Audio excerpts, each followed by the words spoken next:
Hi, everybody. Mrs. Flood here to read you chapters 7 through 13 of our One School, One Book, The Wild Robot. I hope you have been enjoying the story as much as I have. And we're going to get into it right now. Chapter 7 is called The Wilderness. Animal sounds filled the forest, chirps and wing beats and rustlings in the underbrush. And then from the sea cliffs there came new sounds, heavy, crunching footsteps. The forest animals fell silent, and from their hiding places they watched as a sparkling monster stomped past. But the forest was not a comfortable place for Roz. Jagged rocks and fallen trees and tangled underbrush made it difficult for her to walk. She stumbled along, struggling to keep her balance, until her foot snagged and she toppled over like a piece of timber. It wasn't a bad fall. No dings, no dents, just dirt. But Roz was programmed to keep herself in good working order, and once she was back on her feet, she immediately began cleaning herself off. Her hands darted around her body, quickly brushing and picking off every speck of dirt. Only when the robot was sparkling again did she continue through the forest. Roz stumbled on until she found a patch of ground that was flat and open and carpeted with pine needles. It seemed like a safe place, and safety was all the robot really wanted. So she stood there, motionless, all perfect lines and angles set against the irregular shapes of the wilderness. Chapter 8, The Pine Cones. If you stand in a forest long enough, eventually something will fall on you. And Roz had been standing in the forest long enough. A gentle wind whispered through the treetops, and then, thunk! A pine cone bounced off her head. The robot looked down and watched the pine cone roll to a stop. It seemed harmless, so Roz went right back to doing nothing. A few hours later, a gust of wind rushed through the treetops, and then, thunk! The robot looked down as another pine cone rolled away. And then, a few hours after that, a howling wind tore through the treetops. It bent trunks and shook branches, and then, thunk, thunk, thunk, pine cones began raining down. Thunk, thunk. Roz felt something like annoyance.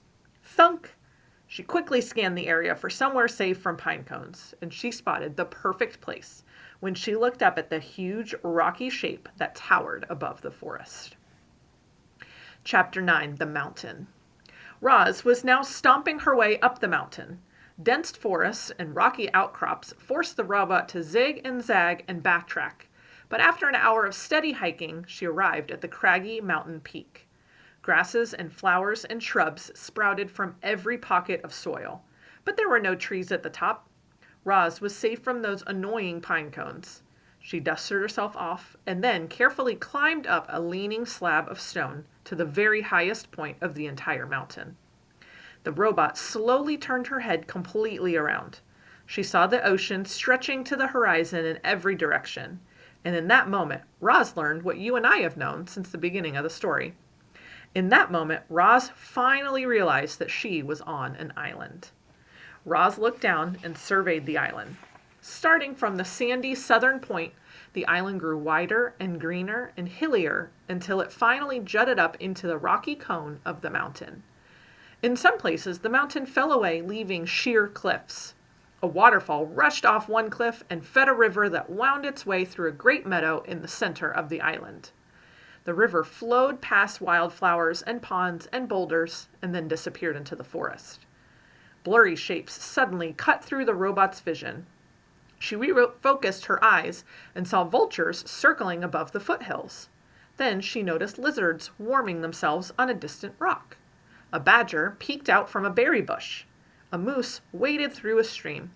A flock of sparrows turned in perfect unison above the trees. The island was teeming with life, and now it had a new kind of life, a strange kind of life, artificial life. Chapter 10, The Reminder. I should remind you, reader, that Roz had no idea how she had come to be on that island. She didn't know that she had been built in a factory and then stored in a warehouse before crossing the ocean on a cargo ship. She didn't know that a hurricane had sunk the ship and left her crate floating on the waves for days until it finally had washed ashore. She didn't know that she'd been accidentally activated by those curious sea otters. As the robot looked out at the island, it never even occurred to her that she might not belong there. As far as Roz knew, she was home. Chapter 11. The Robot Sleeps. Roz stood on the peak and watched the sun sink behind the ocean. She watched shadows slowly spread over the island and up the mountainside. She watched the stars come out one by one until the sky was filled with a million points of light. It was the first night of the robot's life. She activated her headlights and suddenly bright shafts of light were beaming out from her eyes and illuminating the whole mountaintop. Too bright, so she dimmed them. Then she turned them off and sat in darkness and listened to the chorus of nighttime chirps. After a while, our robot's computer brain decided it was a good time to conserve energy.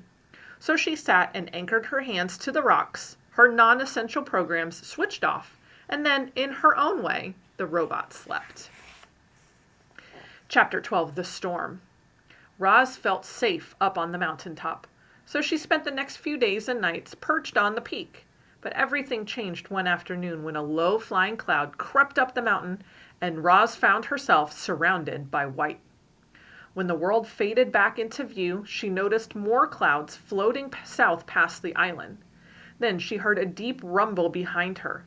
The robot turned her head around and saw that the sky was filled with a swirling wall of darkness. Light flickered here and there, more deep rumbles. A storm was approaching, and it wasn't just any storm. It was as fierce as the one that had sent the cargo ship to the ocean floor. The wind picked up, and the first drops of rain tapped against the robot. It was time to go. Roz unclamped her hands and began sliding down the peak. Hot sparks flew from where her body scraped against the leaning slab of stone. As soon as her feet hit the soil, she was off and running. The rain fell harder, the wind blew faster, the lightning flashed brighter, the thunder cracked louder. So much rainwater was falling that rushing rivers of runoff started springing up everywhere. Roz splashed down the mountain, searching through the gloom for any kind of shelter. But she should have watched where she was going. Her heavy feet slipped and tripped, and she tumbled right into a mudslide. Our robot was helpless. The river of mud whisked her downhill, slamming her into rocks, dragging her through bushes, and sweeping her straight towards a cliff. Mud was pouring off the cliff like a waterfall. Roz frantically clawed at the ground, grasping for anything she could hold on to, but the flow only carried her faster towards the edge. And just as she was about to plunge over the side, she came to a hard, sudden stop. Mud surged around her, spraying into her face and pinning her against some solid thing. She blindly felt her hands and recognized the thick roots and trunk of a pine tree. In an instant, she was pulling herself up into the branches. The wind whipped across the mountainside, and Roz heard the familiar thunk of pine cones pelting her body. But she didn't mind them. She was just happy to be safe from the mud flow. The robot locked her arms and legs around the tree and waited for the storm to blow over. Chapter 13. The Aftermath. Daybreak, and the storm had passed, but the sounds of water were everywhere. The air was filled with the dripping sounds of mountain runoff and the sloshing sounds of flooded streams. And then came a very different sound. It was the clanging sound made when a robot slips on wet rock. There were quite a few clangs that morning. As Roz worked her way downhill, she scanned the aftermath of the storm. Giant mounds of mud and debris had formed below the cliffs. The island's central river had crested its banks and spilled into the nearby fields and forests. Some trees had been uprooted. Others were submerged, their upper branches barely poking above the floodwaters, their lower branches swarming with fish instead of birds. After such a storm, you might expect to see animal corpses scattered amongst all the devastation, but the animals seemed to have survived just fine. Somehow, they had known the storm was coming, and they had found shelter long before it rolled in. Lowland creatures, who had sought refuge on higher ground, were waiting patiently for the water to recede. Deer were wading through the flooded fields. Beavers were busily collecting a trove of fallen branches. Geese honked in the sky before splashing down into a watery section of the forest. Clearly, the animals were experts at survival. Clearly, the robot was not. Roz was crusted with mud and grit, so she gave herself another good cleaning, but that only revealed her dents and scratches. They were really starting to add up. She hardly resembled the perfect robot who had appeared on the shore just a week earlier. The wilderness was taking a toll on poor Roz, so she felt something like relief when she spotted the quiet hole in the side of the mountain. It looked like a safe place for a robot, so she stomped across the hillside and up to the cave, but never stopped to wonder what might be lurking within. All right, that is where I will leave you, and I hope you continue to read The Wild Robot and so that we can continue to enjoy this story together.